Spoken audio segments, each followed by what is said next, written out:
It's time for Takes on Takes, the weekly episode where we give our take on your take today on the Locked On NFL Scouting Podcast.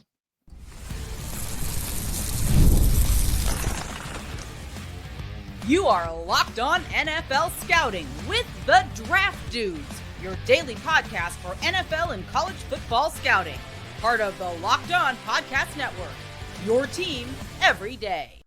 What's better than this? It's guys being dudes here on the Locked On NFL Scouting Podcast. We're the Draft Dudes. I'm Joe Marino from Locked On Bills. He's Kyle Crabbs from Locked On Dolphins, and we are your NFL experts here with you daily to talk team building across the league on the Locked On NFL Scouting Podcast with the Draft Dudes, part of the Locked On Podcast Network, your team every day. Want to issue a big thank you, shout out, and welcome to our everydayers. Those of you who never miss a single episode, we appreciate y'all being here very, very much. Joe, happy Friday to you. Happy Friday. Takes on takes. It's time. People came through. Felt like my phone blew up yesterday late afternoon.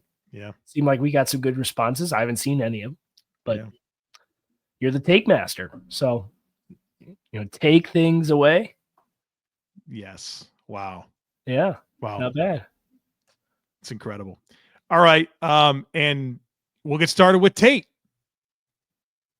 Tate says there is always, in all caps, always a quarterback option next year, whether it be draft, free agency, or trading for a veteran. Titans, Giants, etc., would be better off taking BPA or trading back for more capital to build a roster than get their quarterbacks in 2026.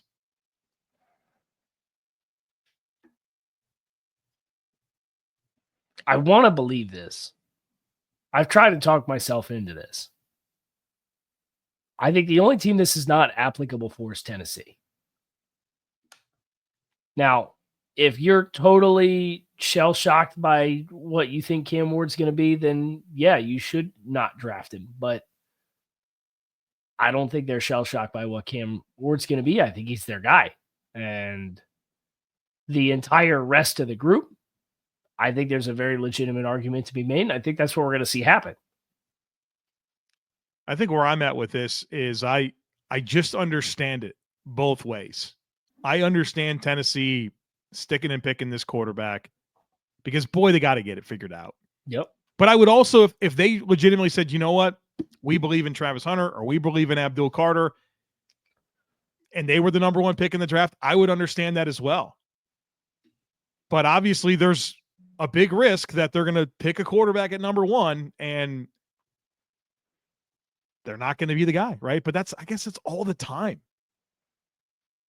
There's a chance that Carter and Hunter aren't good either. You could also find really good pass rushers elsewhere too, right? Right. But and they're arguably more readily available. Yeah. I don't envy. That's part of it for me. Yeah, I don't envy these teams picking at the top, and you got to find these quarterbacks, and you just throwing darts, hoping to God you find a guy that you can win with. All right, Bill says, I think we see 2 running backs in the top 10, 3 tight ends, and 4 wide receivers off the board before pick 33.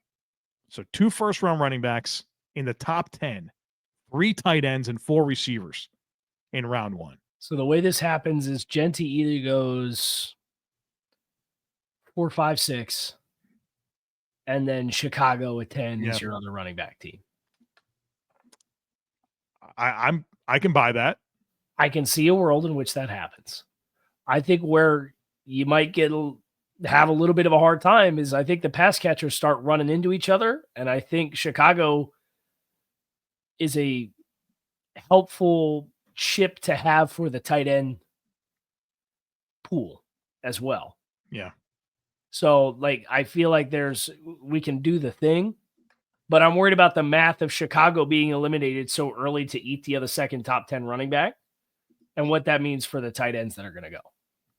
Yeah, I'll be honest with you. The 2 top 10 running backs, the 3 first-round tight ends, the 4 first-round receivers, the hardest one for me to believe is true is the 3 first-round tight ends.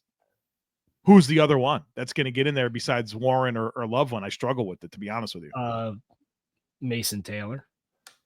You think so? I mean, he would be the one, but who's going to pick him? So it depends. I think you got 2 teams picking in the last 6 picks of the round that have their starting tight ends on the trade block. Mark Andrews and Dallas Goedert. You think Philly sticks and picks a tight end at 32? If they don't get a trade partner, I wouldn't take it out of the realm of possibilities. And don't you think that if 2 first-round running backs happen, that complicates the tight end thing? Because you're kind of counting on one tight end in the top 10 between, I mean, as high as Jacksonville, maybe the Jets, maybe the Bears. Yeah. Like So we're saying in this scenario, let's say Genti goes 6, Tyler Warren goes 7, Omarion Hampton goes 10, Colston Loveland goes 14 to the Colts. Now we just need one more tight end to go. You need one more. Say if it were Mason Taylor to Philadelphia to replace Dallas Goedert, then that achieves 2, and then your wide receiver spots. Dallas takes Tet. You have any other matches that you like that have had some strings tied together? Seattle, Atlanta, potentially in the wide receiver market. Green Bay. Houston. Yeah. Washington. Maybe so, Kyle Crabbs. Maybe so. The math can work here. I'd probably fade all 3 of those combining and stacking on each other, though, and having all of that happen. Nick says Donovan Izaraku, that's the Boston College edge rusher, is the best edge rusher in this draft class.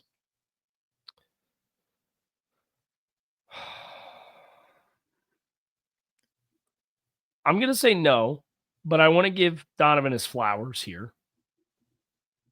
If I was picking outside the top 12 and I wanted like who I felt was the safest, I feel like Izaraku's a really safe projection because he's got moves, he's got some bend, he's got 34-inch arms, so he's got length. He's a denser guy than I thought when I saw him in person, and he's intense. So all of those things together, it's like, okay, like I got a really good feeling about what I'm getting here. I don't agree that Donovan Izaraku is the best edge rusher in the class. I think he's one of the best, but I will say this. I think he might have the deepest arsenal of pass rush moves of anyone in this draft. I'd probably give it to Mike Green over him, but it's close. Close? Yeah, it's close. Weekly Huddle is coming in hot, Kyle. Okay. This year's recipient of the Alex Leatherwood Surprise First Round Pick Award, which I think should be renamed as the Rashad Penny Surprise First Round Cole Pick Strange. Award. Cole Strange. That's a whole other take. Leave a comment in the YouTube channel. Who should the Surprise First Round Pick Award be named after? There's some good contenders. Weekly Huddle goes with Alex Leatherwood. Will be Kyle Williams, wide receiver, Washington State. A hot name. First round hot. I don't know about first round hot, but I'll tell you, Bill was real excited about this possibility to get that 4th receiver. So who do you have a name off the top of your head For surprise first round pick? Yeah.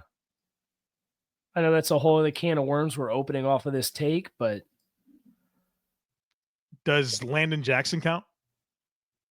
You really think that's going to be your pick at 30? Yeah. I'm just glad of all the heavy-handed pass rushers that I mocked to Buffalo all season long. I'm going to be able to say I got it right at some point. Well, you did 47 mocks. I mean, I think that's a great way to make sure you could point. And I gave a different heavy-handed edge rusher. Along the way, you should have a good amount of these. That'll be fun to go back and do. Let's see how many at any point in your mock drafts did you get the entire first round? How much of it you got? So, I'd give him Buffalo Landon Jackson. I gave him Ashton Gelati. I gave him in the first round. You gave Ashton Gelati? Yeah, in it's like October. All right, come on, dude. It was like 6 months ago. Cut me some. I hear you. It's JT Tuimwalu. I gave you him as well. I don't think I gave you Izaraku. I know I gave you Nick Scorton at one point. Do you have any surprises? I mean, I'm scrolling my list. Travion Henderson doesn't count anymore, right? I guess not. I'm kind of thinking he's going to go. That's my expectation as well. Does Marcus and Bo count? Oh, I'd be stunned. Yeah, that would count big time for me.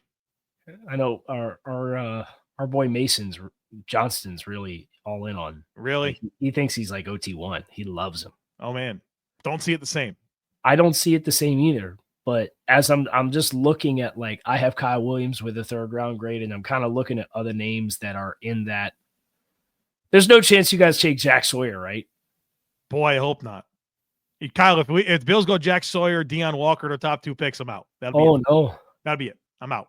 We're gonna root for the imaginary team in Toronto, right? We're drastic things will happen. I think that might be the best name that I have is like Marcus and Bo. All right. Maybe Omar Norman Lott. That would surprise me. That would surprise me for sure. But I could see a team talking themselves into the pass rush profile there, especially a team like Kansas City or who knows? I don't know. Just trying to throw some off-the-wall names out there.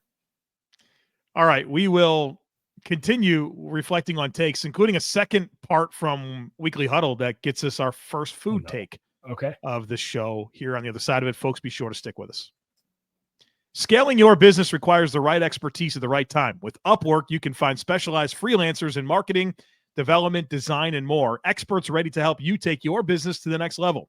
Upwork gives businesses flexibility by connecting them with top freelance talent across multiple industries, including IT, AI, web development, and marketing. Whether you need extra hands for a project or a long-term partner, Upwork makes hiring simple and affordable.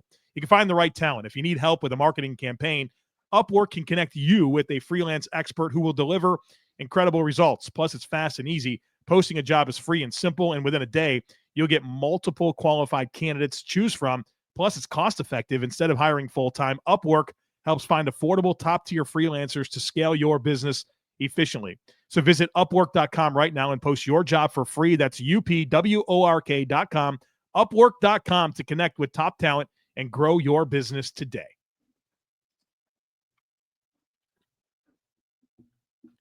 All right.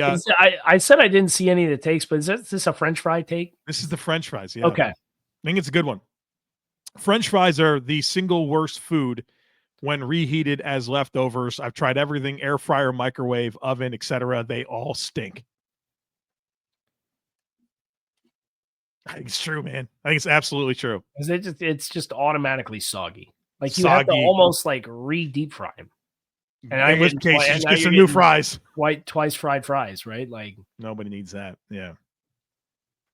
Did you like the twice baked potato or anything like that? 100%. Yeah, I had these before.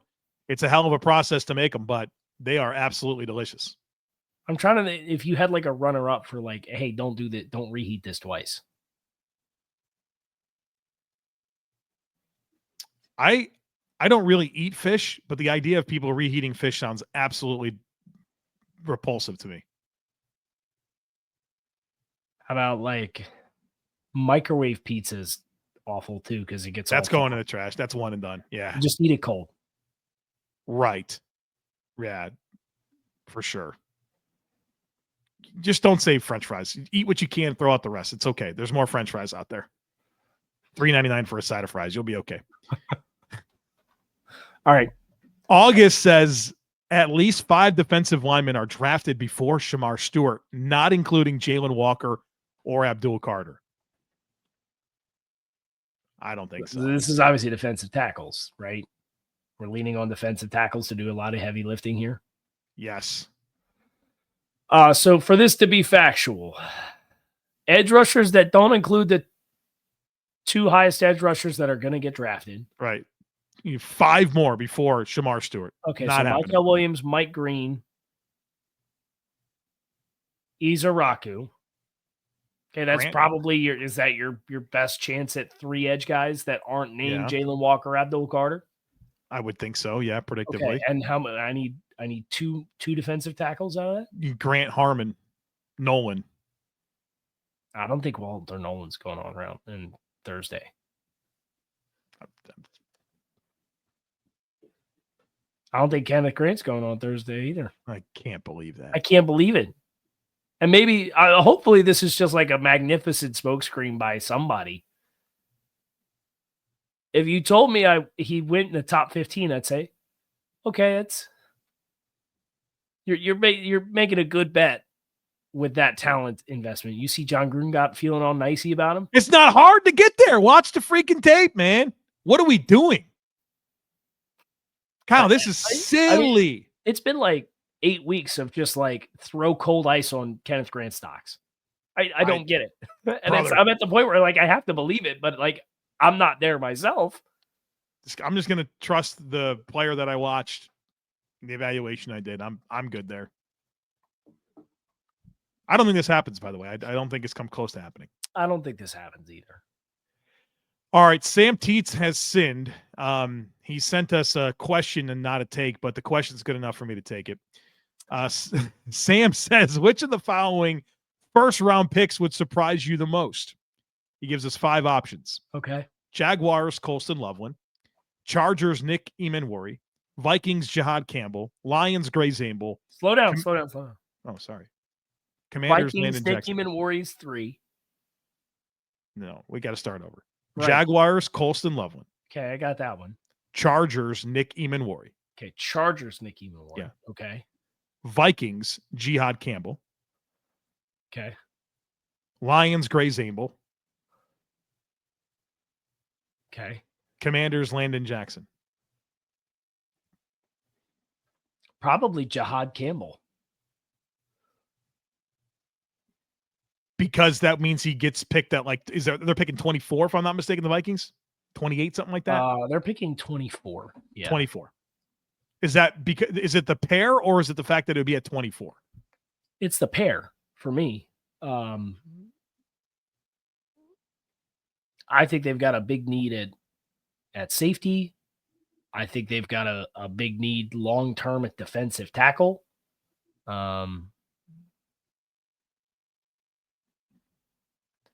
I get the thought of putting him with Brian Flores and how exciting that would be.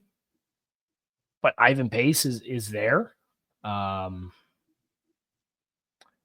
Blake Cashman, I think, has like you're upgrading over Blake Cashman and Ivan Pace for sure. But you could go corner, and I'd believe it.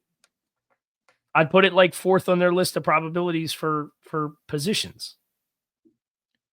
The one that I would be the most surprised with is Colston Loveland to the Jaguars. Or Gladstone was with the Rams when they were trying to get the Brock Bowers thing.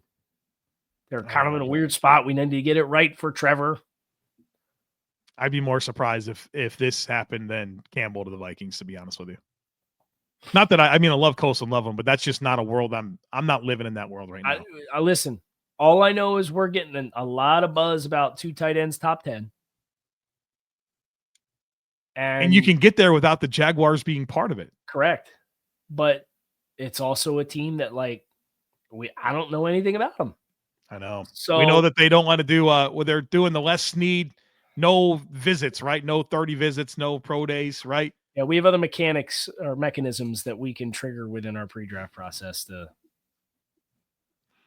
Look, he's not going to the combine, They signed $1 billion freaking offensive linemen, Makari and Hainsey and Chuma Edoga and Fred Johnson, with a former first-round tackle, a former second-round pick, Ezra Cleveland, that there's a commitment to. They signed 2 tight ends in free agency. They brought Hunter Long over. So they're probably going to want to do some of the same, in theory, stuff, or Gladstone's going to look to offer some of the same stuff. Didn't they just forget Gabe Davis in a press conference? Like, they didn't even mention him when they were talking about wide receivers? I don't ever forget Gabe Davis. I know. I think about him every day. Think about that contract. I don't know, man. Are we watching tape? Is anybody watching tape?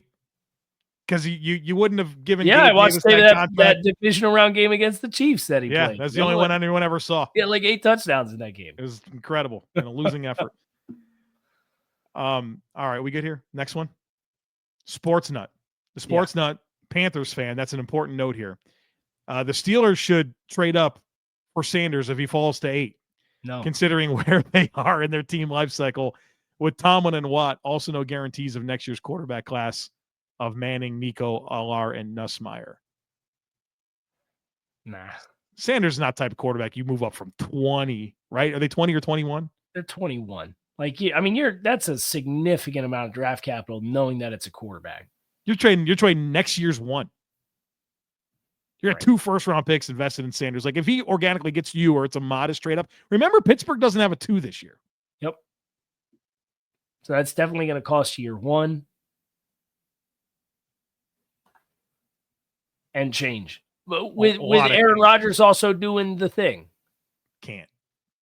Steelers got to say kick rocks to Aaron Rodgers and just don't do it. Right. Yeah. Just don't sign up for it. Go retire or skip training camp and wait for somebody to get so desperate that they roll you in here cold. I'd rather start Mason Rudolph all season than deal with Aaron Rodgers. I think I'm probably in the same boat as you at this stage. I mean, it would be one thing if you did the visit and then you signed, but to do the song and dance and to look at me and go on Pat McAfee, I'm just kick rocks, dude. Connor Rogers had a great quote or a great tweet on this yesterday. Because there's the comment that, Aaron Rodgers flew across the country and sat down with Aaron Glenn and the Doug Muji, the new GM. And they're like, do you want to play? Because we're moving on. And like, he was very disrespected that he came all the way across the country to have this conversation. And it was very curt. And Connor's like, if he didn't fly, because Aaron said he could have done this over a phone call. And what Connor said is that if this was handled over a phone call, then Aaron Rodgers would just say, well, they couldn't even have an in-person conversation. They couldn't even bring themselves to talk to me face to face and tell me what their intentions were. Yeah. Just give this guy the stiff arm and nobody touch this guy. Like, the league's got to be done with Aaron Rodgers. All right, we're not done here. We got plenty more to get to, including a fascinating conversation on scouting structure. So folks, be sure to stick with us. Did you know your Fire TV is also an Xbox? You can turn any TV into your gaming and entertainment hub with Fire TV Stick 4K devices. No console required. Just grab your paired controller, subscribe or sign into Xbox Game Pass Ultimate with EA Play included, and you're ready to go. You can dive into hundreds of premium titles from EA Sports College Football 25 to Call of Duty Black Ops 6 and Avowed as easily as you stream your favorite shows. It's gaming made simple, and it's all in your Fire TV. Plus, the entertainment options are endless. With 4K streaming, you can watch more than 1.5 million movies and TV episodes from your favorite subscribed services such as Netflix, Prime Video, Disney Plus, Max, and more. So head to Amazon.com/Fire TV Locked On to get started. That's the Xbox Game Pass Ultimate subscription and compatible controller required. Available on select devices, including Fire TV Stick 4K 2nd Gen, Fire TV Stick 4K Max 1st and 2nd Gen, and Fire TV Cube 3rd Gen.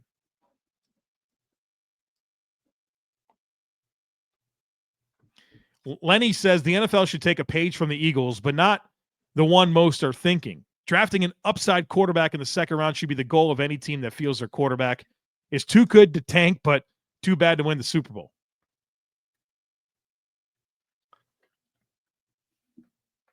The opportunity cost is really hard there, right? Yeah. We got a quarterback.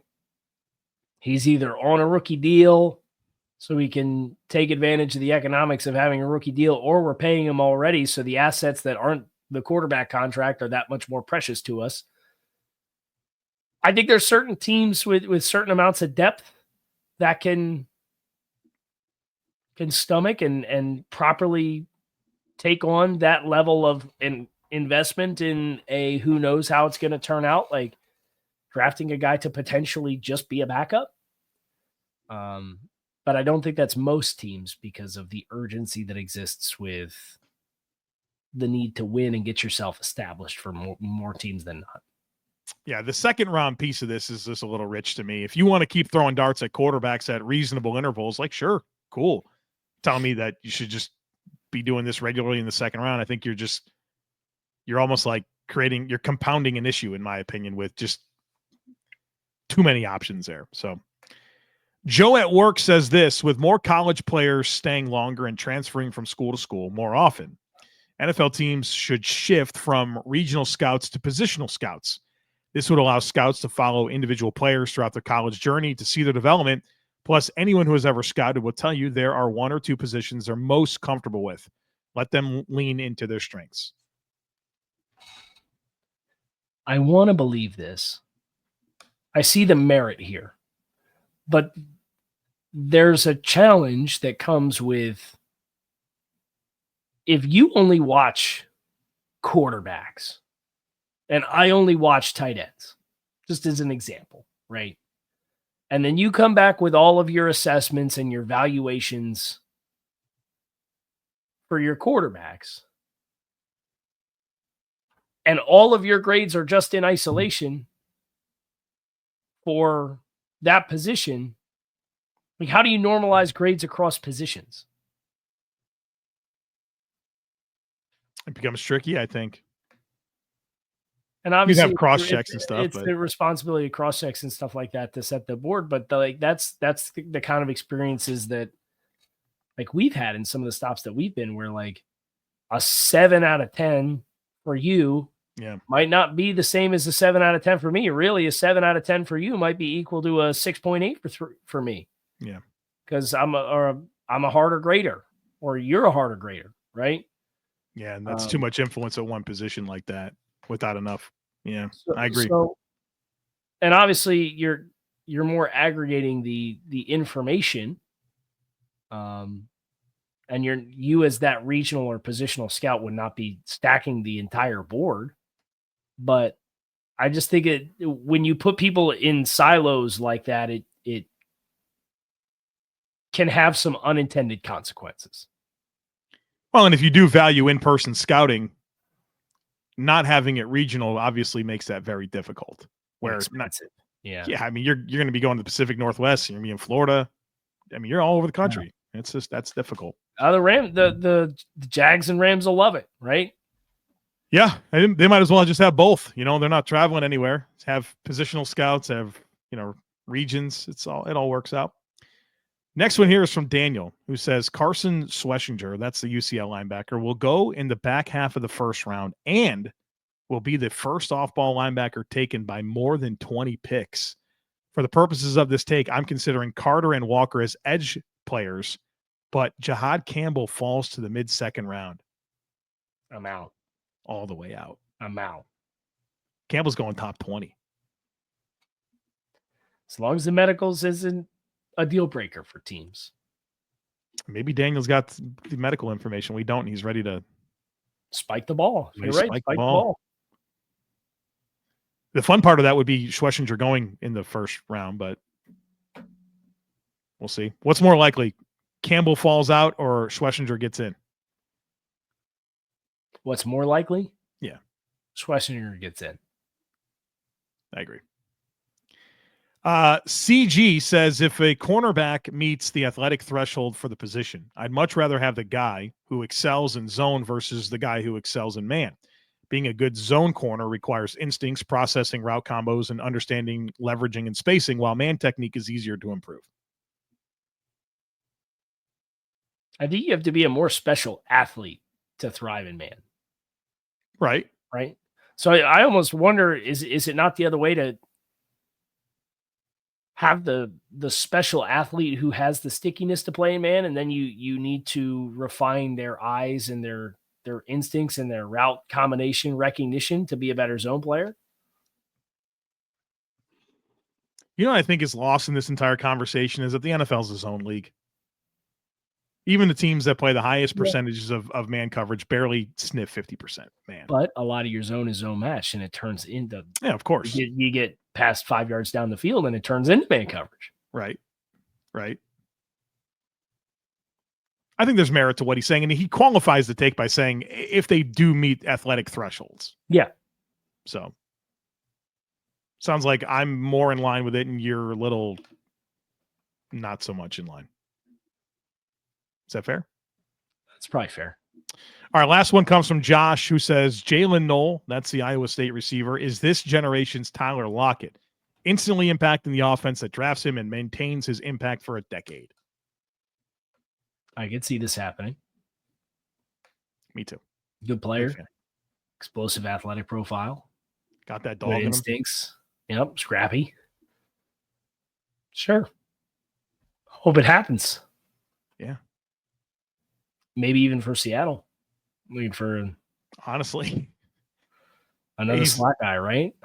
Yeah, I saw a mock draft the other day. Had look at them taking a Mecca Gbuka in the first round. I'm like, we can't do this. We cannot get a either go for the field stretcher or the big body guy. Don't take the route salesman who thrives in the middle of the field. Right.